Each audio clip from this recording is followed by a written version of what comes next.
I'm gonna ace space. I've always been interested in astrophysics and interested in astronomy and astrology. That's the first time I've ever heard astronomy and astrology used in the same sentence. She's clearly at the very top of Mount Stupid. This is a prime example of what's known in psychology as the Dunning-Kruger effect. Naturally, when someone begins to be involved in something new, their confidence begins to rise extremely high because they don't fully understand the complexity of the topic, which leads them to the peak of what's actually called Mount Stupid. It's called that because those at this stage believe they know far more than they actually do, despite having only superficial understanding. Their lack of awareness about what they don't know gives them a false sense of expertise, leading to overconfidence and bold claims, often without the depth or nuance that comes with real experience or study. But when I look at what Blue Origin does,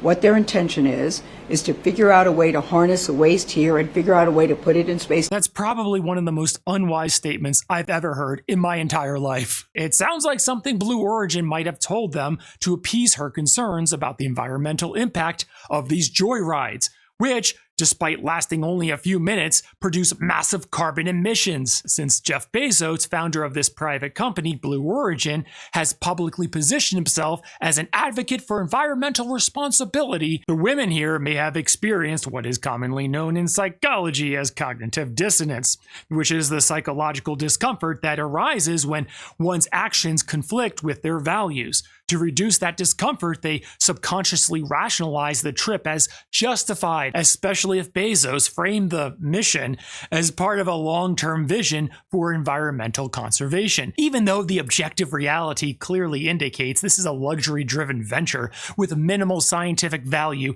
and a disproportionately large environmental cost. However, by reframing the joyride as part of a broader mission to advance humanity, the joyriders have unconsciously downplayed its contradictions in order to preserve a coherent and positive self-image, which is a classic case of cognitive dissonance resolution. Follow for more.